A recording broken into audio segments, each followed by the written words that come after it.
Olá, tudo bem? Nós estamos iniciando mais um Diálogos, o nosso podcast do Centro Universitário Farias Brito. E hoje nós vamos discutir um tema que virou manchete no Brasil inteiro, programa fantástico, né? Inclusive com a participação de vocês, os cearenses participaram, falando daquela grande tragédia, lamentável tragédia do edifício Andréa. Isso foi em outubro de 2019, portanto nós já temos 5 anos, né, daquela tragédia que sensibilizou o país inteiro.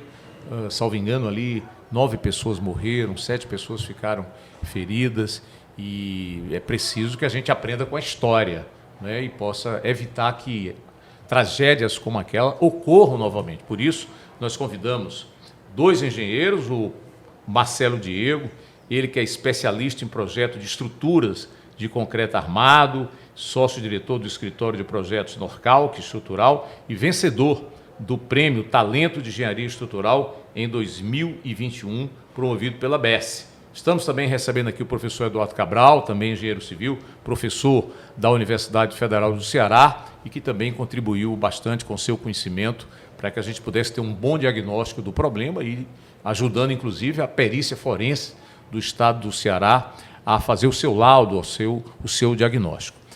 Então, eu vou fazer aqui a pergunta ao mesmo tempo para os dois, vocês fiquem à vontade, complementar a resposta do outro, não é? Vocês que são da mesma turma, né? São da mesma turma ou não? Não, eu sou um pouquinho mais velho. Na realidade, o Marcelo foi meu aluno, salvo engano, assim que eu entrei na UFC. Isso, beleza. Então começou muito cedo, né? Já tem alguns anos. Eu já cheguei aí no meio século, viu, professor? Pois é. É que o biotipo aqui, a que genética bom, ajuda. Ajuda, mas muito bem. Já estou por aí. Muito bem. Então, como eu disse inicialmente, aquela tragédia do edifício Andréa, vamos lembrar aqui para quem está acompanhando o nosso programa, aqui no bairro Dionísio Torres, pertinho ali da Antônio Salles, não é? Isso. Aquela tragédia mobilizou o país inteiro, tanto que os bombeiros fizeram um trabalho excelente ali, e hoje é uma sede, uma das sedes do Corpo de Bombeiros, fica justamente naquela área, naquele terreno do edifício Andréa. Então, vou começar aqui pelo professor Eduardo. Eduardo, qual o diagnóstico que vocês trabalharam? Quais as causas daquela tragédia, né? Eu não vou falar que foi acidente, porque acidente ali foi uma tragédia e havia responsabilidades ali de pessoas que talvez não cumpriram bem o seu papel para que efetivamente aquela tragédia ocorresse. O que aconteceu ali? Por que aquele prédio desmoronou de uma vez, não é? Em 2019, o edifício Andréa? Perfeito. Bom, a gente costuma dizer que para uma edificação ruir, né, é igual um avião, não é uma causa única, né? Tá. Existe aí um somatório de fatores e tal. Mas assim, antes de lhe responder, professor, eu queria voltar assim um pouquinho. Pois não. E dizer o seguinte: na data do desabamento, da queda do Andréa, eu estava fazendo um curso no IBRACON, que é o Instituto Brasileiro do Concreto, que estava tendo um evento aqui em Fortaleza. Tá. Né? E aí, obviamente, quando caiu, surgiram ali já alguns filmes, né, feitos por terceiros e tudo, chegou no meu WhatsApp e tudo e tal. E no dia seguinte, eu já fui contactado por um pessoal da PFOS, da Polícia Forense daqui, e pelo Corpo de Bombeiros, que tinha sido feito socorro e tudo. Acho que foi mais ou menos essa sequência. Buscando um apoio da Universidade Federal do Ceará, por meio do laboratório que eu coordeno, que é o Laboratório de Materiais de Construção, para que a gente pudesse fazer algumas investigações nos escombros. Certo. Né? Depois que o edifício ruiu, ficaram vários escombros, e existiu, né, a cena dele caindo, que a gente viu isso daí. Então, a gente obviamente teve que esperar todo o trabalho de resgate dos corpos serem feitos e tudo, e nós fomos ao local, tiramos algumas amostras de concreto e tudo, e a gente já sabia que aquilo não era meramente devido ao material, a gente já tinha, né, uma ideia, obviamente, que tinha a parte relacionada à durabilidade dos materiais. Foi aí, então, que eu entrei em contato com o Marcelo e comentei assim, Marcelo, a gente precisa do apoio da parte de estruturas, né? O Marcelo já experiente, porque ele faz o design, né? Faz o projeto das edificações e tudo. Então, do ponto de vista de materiais, né? O que a gente percebeu lá nos ensaios é que a gente tinha já uma elevada degradação de, principalmente, armaduras de 2 pilares em específico. O prédio era antigo, né? O prédio já tinha uns 40 anos. 40 né? anos, Por aí. 40. E nos pilares frontais, a gente já tinha, inclusive tem um vídeo que rodava, que tinha sido contratada uma empresa para poder fazer a recuperação, e ela, por 2 jovens engenheiros inexperientes, e eles começaram a intervir, né, na edificação. A gente não tinha nenhum escoramento e tudo, né, não sentia notícia disso, como de fato o que se noticiou é que não tinha sido feito esse escoramento. E aí o prédio já estava fragilizado, né? Houve essa intervenção, né? As imagens mostram que eles fizeram, digamos assim, um ataque ao mesmo tempo em vários pilares, né? E um alto grau de degradação. Eu vou deixar a parte de estrutura para o Marcelo, mas já se tinha também uma fragilização, né, da parte do modelo estrutural, que o Marcelo vai comentar. Intervenções que já tinham feitas em coberta, etc. Né? Então, eu diria para o senhor o seguinte, nós tivemos ali uma combinação de fatores, um prédio, né, já com problemas, né, do ponto de vista de durabilidade, com a intervenção que foi realizada sem o devido aparato, né, de como se deveria ter sido feito, e problemas estruturais. Que seriam esses problemas, Marcelo? Olha, uma edificação de quase 40 anos, já com um estágio avançado de deterioração. Então, assim, o cenário que a gente tinha era um edifício colapsado, ausência de projetos, porque não se arquiva, até hoje não se arquiva um projeto de estrutura, então você não tem acesso a essa informação. Esse é um ponto que a gente gosta muito de bater na tecla, porque para que se eleve o nível de segurança das edificações, é preciso ter histórico, é preciso ter acervo, para que a gente busque isso e melhore o nível de segurança. E a legislação hoje não obriga que esse acervo permaneça? Não obriga. O que se arquiva em um projeto é um projeto de arquitetura e um projeto de instalação. Então, assim, projeto de estrutura não se tem. A gente faz muita analogia com a própria aviação. Quando acontece um colapso, algum avião, ocorre algum acidente aeronáutico, é designado ali o CENIPA, faz-se a investigação, se entrega um relatório muito robusto dizendo, olha, as causas foram essa. Já na construção civil, não. Quando um edifício colapsa, como foi o caso do edifício Andréa, a pergunta que a sociedade faz é, de quem foi a culpa? Onde, na realidade, o nosso foco deveria ser onde é que estão as lições. Então, assim, o primeiro desafio que a gente enfrentou, esse trabalho científico foi capitaneado pela perícia forense, o Eduardo Cabral pela UFC e eu, Marcelo Diego, entrei apenas como voluntário. Perfeito. A gente, de certa maneira, devolveu à sociedade, a gente doou um pouco do nosso tempo para poder auxiliá-los a chegar a essa conclusão. Então, não se tinha um projeto de estrutura, a gente tinha um cenário de guerra, literalmente. Quando a gente iniciou o trabalho, o Corpo de Bombeiro é que estava capitaneando, porque ainda se tinha vítimas que ainda não se tinha resgatado o corpo. Então, a gente começou ali a tentar desvendar o que é que aconteceu, né? Por um acaso, a gente conseguiu, a partir de um morador, que é arquiteto, um projeto de arquitetura, uma planta baixa do prédio. Fizemos diversas inspeções e, a partir daí, Arthur, é que a gente começou a reconstituir aquela estrutura que estava lá no chão.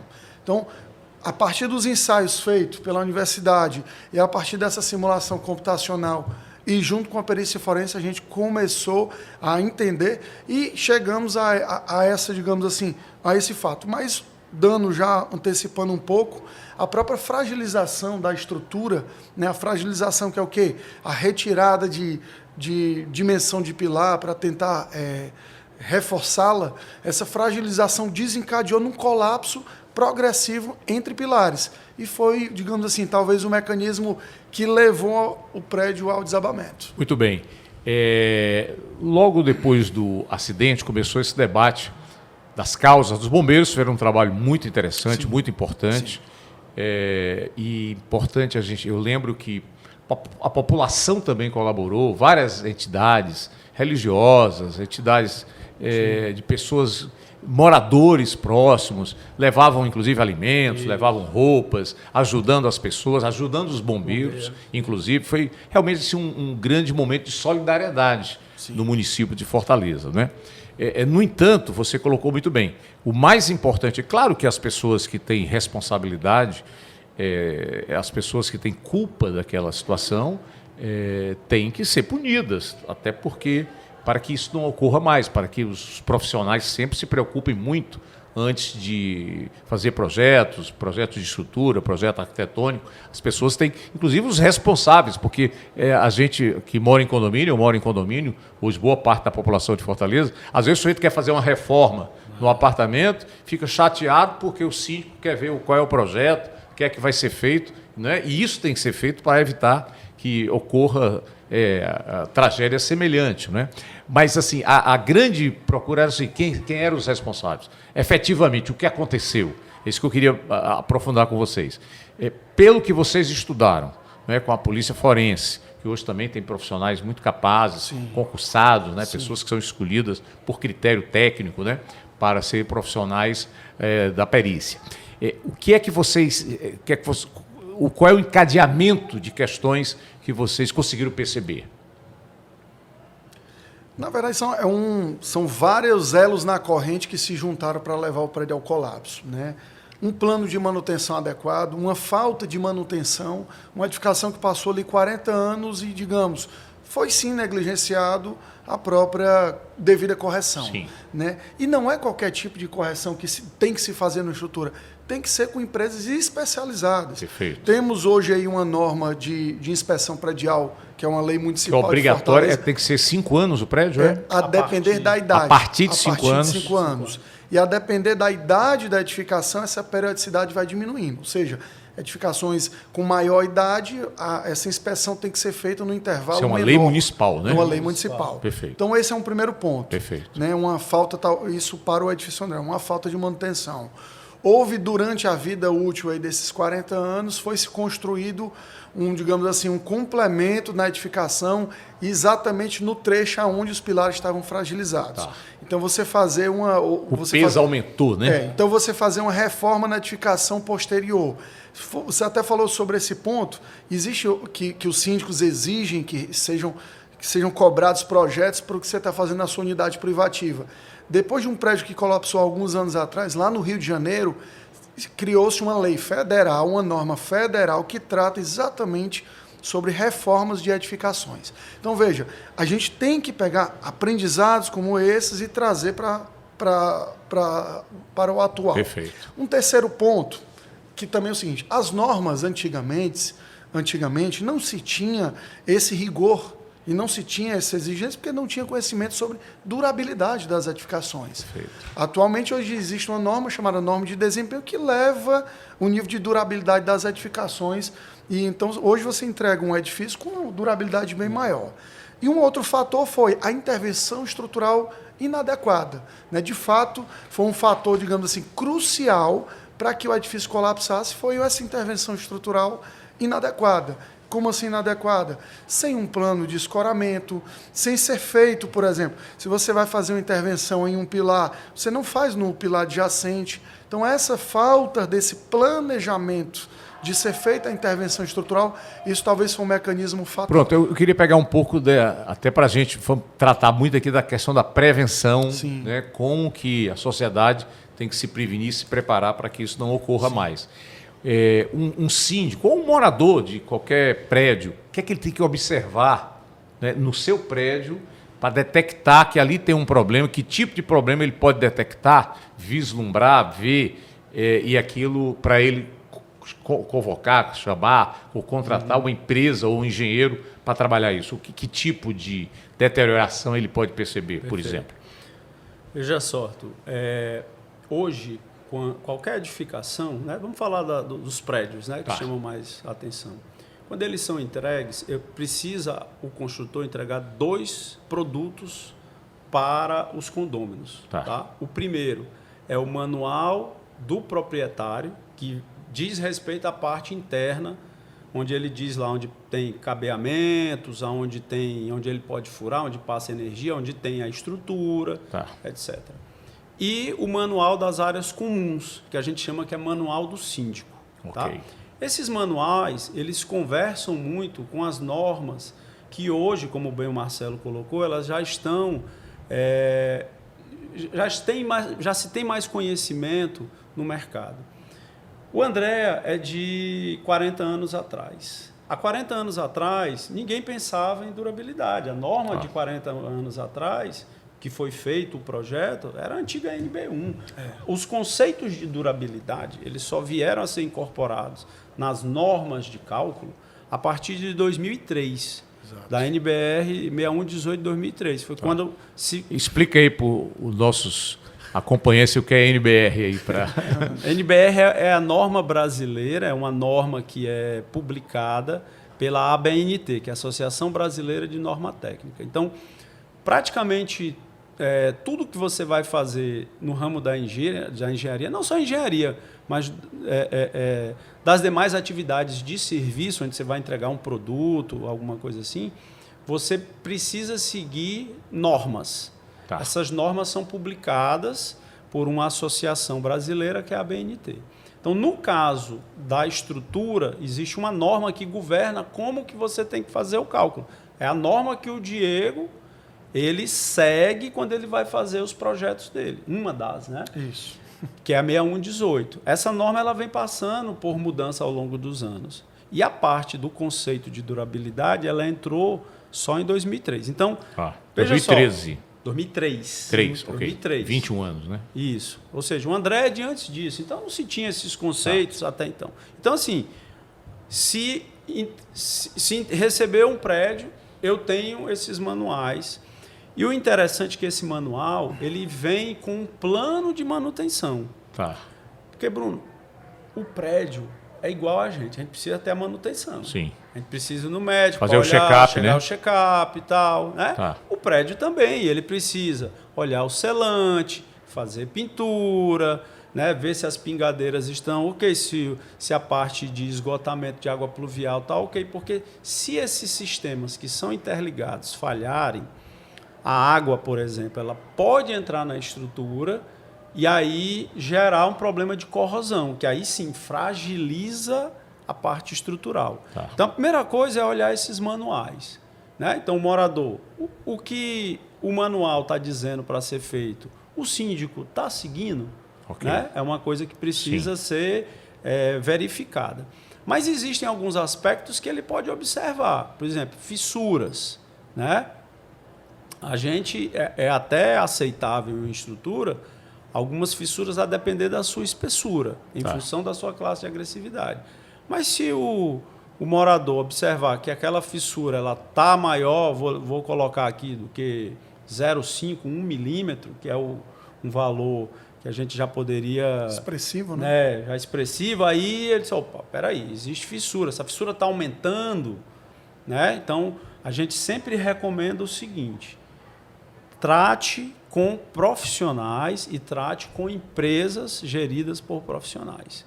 Ou seja, eu preciso ter uma pessoa que tenha uma expertise na área de recuperação, né, que tenha uma expertise na área de patologia, porque a mesma coisa, vou dizer, eu gosto sempre de ter a relação com o corpo humano.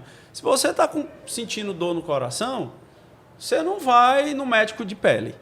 Não é isso? Perfeito. Você não vai no dermatologista. Isso. Você vai no cardio, você vai ali, sei lá, talvez até um pneumologista que tem alguma coisa relacionada, mas aí que vem na mente logo é o cardio. Então, se eu estou com um problema de estruturas, eu tenho que ir atrás de um profissional que entenda daquela área de estruturas, que entenda de patologia, etc. Essas que hoje é muito comum, tudo passa por uma questão financeira, né? Sim, a gente sabe que o profissional que se dedica anos a isso, ele tem um nível de cobrança maior do que um prático. Perfeito, Né? Tem perfeito. sempre os caras dizem, aquele meu servente é muito bom, aquele meu pedreiro... Mestre de obra. O mestre de obra resolve tudo e tal.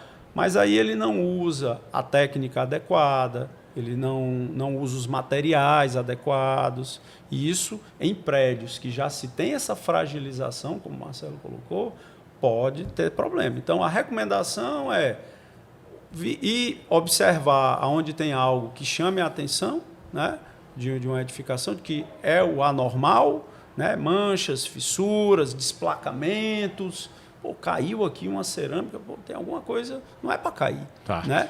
E chamar aí um profissional. Marcelo, eu posso afirmar então que os engenheiros, eles são preparados, eles são formados para fazer esse diagnóstico, para detectar qualquer desse tipo de problema que nós estamos discutindo nos cursos de engenharia. A gente pode afirmar isso. O profissional para atuar é o engenheiro civil. Sim, engenheiro civil, correto. E ele está formado para isso. É competência dele. Né? Agora, a experiência aí é um segundo ponto. Perfeito. Né? A graduação vai lhe dar a bagagem, a graduação vai lhe dar o conhecimento técnico, mas, de fato, a experiência é que vai lhe trazer a segurança para que você possa realmente desempenhar bem a função. Então, eu diria isso, mas é um engenheiro civil, sim, que ele é o responsável ele que tem essa atribuição legal, né, para fazer esse tipo de Eu faço essa abordagem. pergunta e você completou de forma muito boa. Porque não é só o conhecimento, é também a experiência. Isso. Eu me lembro até que na época surgiu a história de que a empresa contratada era de pessoas ainda pouco experientes e ofereceu um valor mais baixo, Sim, e que outras tinham oferecido mais experiência, ofereceram um pouco maior, e aí ele fez pelo mais barato. Ou seja, nessa área aí, essa história de ir para o mais barato pode comprometer vida. Né? Eu vou até pegar esse gancho, Arthur, e assim, vou tocar num ponto que eu digo assim, saiu uma notícia no início do ano, aqui no Diário do Nordeste, né, falando exatamente sobre isso. Olha, mais de 50 edifícios correm o risco de colapsar na cidade de Fortaleza por ter um estágio avançado de deterioração. Isso aí foi obtido a partir, se não me engano, da Defesa Civil. Tá. Agora, o que é que a gente tem que levantar a bandeira? É como evitar um novo edifício André em Fortaleza. Certo. Eu acho que esse é um principal ponto que a gente tem que pensar. Perfeito. E há aí no meio um problema social. Eu digo um problema social porque quem morava há 40 anos atrás no edifício André é quem tinha o quê? Um poder aquisitivo alto. Sim. A pessoa vendeu a unidade, foi morar no apartamento 300 metros quadrados. Quem hoje mora no edifício André, quem morou no edifício André ou em apartamentos mais antigos, não são pessoas que têm grandes condições financeiras. Então acaba que um condomínio, sei lá, com 15, 18 unidades, ali se paga Apertado, o condomínio, né? muito apertado, não se tem um caixa para fazer, isso é bem na verdade, não se tem um caixa para fazer... Para pagar as manutenções. Para pagar a Perfeito. manutenção. Perfeito. Então não se tem isso. Né? Então começa a gente a pensar assim, olha, como é que vamos fazer? Porque o custo do condomínio paga-se no limite. O condomínio não tem caixa. Dar uma manutenção desse tipo de situação é barata. Não defendendo, mas acaba levando os condôminos a optar pelo mais barato. Aí entra um problema. Então, deveria se pensar isso já no nível municipal, estadual e até federal, uma linha de crédito para intervenção, para retrofit dessas edificações. Perfeito. Porque senão a dura realidade é que a gente vai colecionar edificações colapsando, o que ninguém deseja. Claro. Então esse é um ponto que tem que se pensar a nível estadual, municipal e federal. Bom, então eu vou fazer aqui uma pergunta que é para os dois. Se você, professor, fosse o síndico de um condomínio de apartamentos, o que é que você faria assim, ao assumir depois da eleição, que é complicado, e começa pela eleição, que pouca gente vai participar das reuniões, pouca gente vai votar, o que é lamentável, né? Verdade. Eu sempre participo das reuniões de condomínio, em vários prédios que eu já morei, mas a gente fica decepcionado com a pouca presença, e é muito importante que as pessoas que estejam acompanhando aqui o nosso programa, lembre-se disso. Olha, você pode estar decidindo a sua vida, né? a não participar de uma reunião dessa, a não levantar questões como nós estamos levantando aqui. Então, você acabou de ser eleito, professor, síndico, o que é que você faria? Pronto.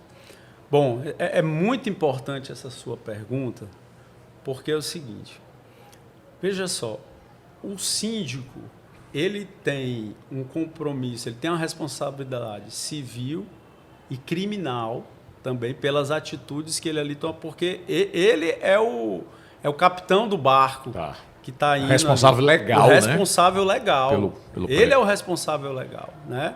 Infelizmente, no André, a síndica faleceu, né? Ela foi uma das vítimas que veio a óbito na queda. Mas se ela não tivesse sido, muito possivelmente ela tivesse sido arrolada também. Sim. Né? Muito possivelmente.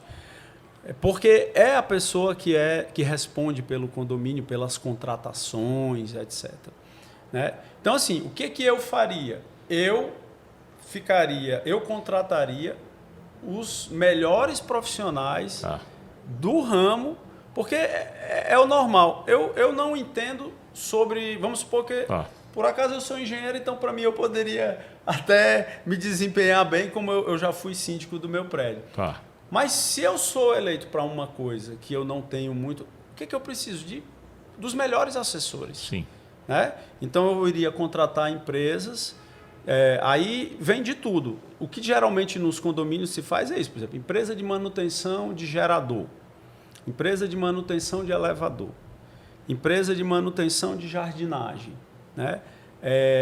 De piscinas e tal. E geralmente os condomínios têm uma assessoria jurídica, têm uma assessoria contábil, mas não têm uma assessoria técnica. Não sei se você já percebeu. É verdade. Não tem um engenheiro... Um arquiteto, que a depender da formação pode ser, um técnico de edificações bom, né? Que possa ali assessorar o síndico. Mas, olha, não faça isso, que isso aqui é uma maneira errada de você fazer. Infelizmente, no mercado, a gente tem pessoas boas, mas tem empresas que só visam o lucro de tentar ludibriar, né? E assim, eu particularmente sou favorável da figura do síndico profissional. Eu, particularmente. Perfeito. Por quê? Porque o síndico profissional, ele precisa se capacitar. Essa figura do síndico profissional, ela já está sendo uma linha que alguns engenheiros estão adentrando, arquitetos estão adentrando. E é muito, para a gente que é técnico, é muito mais fácil você lidar com a pessoa que entende tecnicamente, né, do que com a pessoa que é leiga, que vai nessa linha de pensar usualmente no financeiro. Tá caro. Mas peraí, tá caro. Eu vou fechar dando um exemplo. As nossas edificações, elas têm um selante na fachada, quando essa fachada é revestida de cerâmica, né? Esse selante é igual ao óleo de carro. Você tem óleo de carro aí que roda 5 mil, 10 mil, 15 mil. Antigamente tinha, né? Até o de 1.000 quilômetros tinha os óleos de carro, era mais barato. Eu não tenho poder, eu vou comprar um óleo mais barato. Daqui a 1.000 quilômetros eu troco, é o que eu posso pagar agora. Selante tem algo semelhante. Tem selante que você troca com 3, com 5, com 10, com 15 anos e tal. Então, cabe a gente orientar e dizer, por exemplo, olha, na hora que você for trocar um selante, o selante é caro. E 50% do custo disso daí é a mão de obra para poder trocar. Colocar balanças e tudo, que é caro também. Então, é melhor você botar um selante que dure 10, 15 anos do que você colocar um selante que daqui a 3 anos você vai ter que trocar, porque você vai ter que pagar a mão de obra de novo. Então, sai mais caro. O condomínio pode até decidir em fazer isso em função do financeiro, o Marcelo já colocou. Mas cabe a esse assessor ele orientar. Olha, existe A, existe B. Faça aqui o que convém mais no bolso. A gente sabe que o financeiro ele decide muitas coisas, né? Mas finalizando, eu faria isso. Eu me pegaria os melhores profissionais para me assessorar. Tá, muito bem. Marcelo, a quem cabe? Vocês estão ajudaram um trabalho da perícia forense, portanto, do Estado, né? O governo estadual, a perícia forense é ligada à Secretaria de Segurança Pública, né? Dentro desse arcabouço da segurança, e é quem está fazendo toda a investigação, a Polícia Civil, ajudado aí pela perícia forense, vocês estão contribuindo com o conhecimento de vocês. Mas de quem é a responsabilidade de fiscalizar? É a prefeitura? que tem que fiscalizar a situação dos prédios para evitar que tragédias como essas ou acidentes aconteçam? É ela que tem que fazer isso? E se for ela tem capacidade, condição, profissionais para isso? Porque imagina uma cidade como Fortaleza, a quarta maior cidade do país, 2,5 milhões de habitantes, né? E nós não estamos falando só aqui de condomínios, prédios, né? Casas também podem acontecer acidentes ou tragédias desse tipo, né? Como aconteceu no André. É bom deixar bem claro de quem é, digamos assim, a competência de quem. Perfeito. Ao CREA cabe a responsabilidade de regular os profissionais. Tá. O CREA não tem poder de fiscalizar um empreendimento, de embargar, não. Ele pode autuar o profissional pelo exercício legal da profissão. Okay. Se feito esse primeiro ponto, esclarecer. A prefeitura, ela tem, ainda mais agora com a norma de inspeção predial, ela pode autuar os condomínios por não estarem atendendo uma lei obrigatória. Então, esse é um ponto que alguns síndicos... Só repetindo, Marcelo, então, o prédio é construído hoje, daqui a 5 anos tem que ter a primeira inspeção. Isso, né? exatamente. E dependendo da idade do prédio, ela pode ser até inspeção anual, por exemplo. Salvo engano, de 5 a 20 anos de idade, Tá. a inspeção fica a cada 5 anos. Ok. De 20 a 25 anos, a cada 4 anos, Ok, e assim e assim, sucessivamente. A partir Perfeito. de 50 anos é todo ano. Tá bom, Isso. perfeito. Então, assim, quanto maior a idade da edificação, menor a periodicidade, o que faz todo sentido. Claro. Então, assim, a prefeitura ela pode sim chegar no condomínio, pode até multar, e se ele não estiver seguindo essa legislação. Isso é um ponto importante. Agora, a questão é, quantos apartamentos, quantas edificações verticais há na cidade de Fortaleza? Milhares. Há corpo técnico suficiente para suprir essa lacuna? Esse é um ponto. E assim, deixando claro, adianta só autuar? Não, tem que ter o outro lado também. Porque senão vai forçar, muitos condôminos vão acabar, muitos síndicos vão acabar optando em contratar qualquer empresa apenas meramente para dizer, olha, eu fiz isso e na verdade não teve qualidade. Então tem que ter aí o equilíbrio. E a Defesa Civil também é um terceiro agente aí, que pode também atuar junto com a denúncia, né? Qualquer morador pode denunciar, fazer uma denúncia junto à Defesa Civil, e a Defesa Civil, se eu não estiver enganado, ela tem sim o direito, ela tem o poder de interditar aquela edificação vendo um risco iminente de colapso. Então são 3 agentes. O CREA como um órgão fiscalizador do profissional, né? A prefeitura como um legislador, digamos, como um órgão administrativo que tem o poder de exigir que se cumpra a lei, e a Defesa Civil com esse papel de poder, inclusive, embargar uma edificação. Ou seja, a legislação de hoje é suficiente para evitar acidentes ou tragédias. Pode ser, o que tem de lei, pode de ser regulamento. melhor aprimorada. Eu acho que, na verdade, isso deveria ser, Arthur, melhor discutido. Tá. Né? Melhor discutido para como evitar outros colapsos como Sim, esse. Eduardo. Eu inseriria aí, tem uns 3 que está corretíssimo, um quarto aí, que seria o próprio condômino. Como? Certo. O próprio condômino. Como? Todos esses órgãos que o Marcelo comentou, eles podem ser acionados. Né? Ok. Então, o senhor me perguntou sobre a questão de, olha, o que um condômino pode olhar? Se o condômino viu ali aquela fissura, peraí, a fissura está abrindo, tem alguma coisa estranha, avisou o síndico não tomou providência, ele pode mesmo fazer uma denúncia. Ok. Aí, por exemplo, faz uma denúncia à Defesa Civil, a Defesa Civil vai vir, vai olhar, e aí tem algumas coisas que são exigidas. Por que se faz a inspeção predial de tanto em tanto tempo? Porque ao final da inspeção é emitido a CIP, que é o Certificado de Inspeção Predial. É como se você diz, olha, o meu prédio está ok. E os condomínios estão colocando lá na fachada do prédio, muitas vezes, não né? colocam não, mas é pro síndico guardar, porque se tiver uma denúncia, alguma coisa, não, eu estou certinho, ó, eu tenho uma CIP aqui, ó, eu tenho a CIP. E você só tira a CIP se, quando feita a inspeção predial, ela elenca vários itens a serem corrigidos. Né? Vários itens que o que tiver ali, o profissional que inspecionou, que ele olhar que tem coisa que está em desacordo com norma, ele vai apontar. Cabe ao condomínio, capitaneado pelo síndico, atender ao que foi sugerido dentro do laudo de inspeção predial. Depois que ele fez isso daqui, aí se pede o certificado de inspeção predial. E aí você fica com aquele... Tô kit, se precisar... aí sim, se vier uma fiscalização, eu disse, não, eu estou com o meu certificado aqui em dia, não estou devendo nada a ninguém. Perfeito. Bom, o nosso objetivo hoje foi fazer um programa de utilidade pública, né? Vocês estão nos ajudando. Faltou alguma coisa que vocês acham que complementaria, que ainda seria importante registrar nessa ideia da prevenção, de evitar acidentes, evitar tragédias? A população está preparada, o síndico, o condomínio. O que mais? Faltou alguma coisa? Creio que realmente dá essa maior atenção, né? Especialmente na parte de estrutura. Né? Um veículo, você não faz ele simplesmente só coloca num combustível. Você troca um óleo, você faz uma manutenção programada. Deve-se ter muita atenção, não se pode negligenciar a Assembleia de Condomínio e o papel digamos assim, da comunidade que está inserida naquele condomínio, de ter realmente esse cuidado e esse zelo.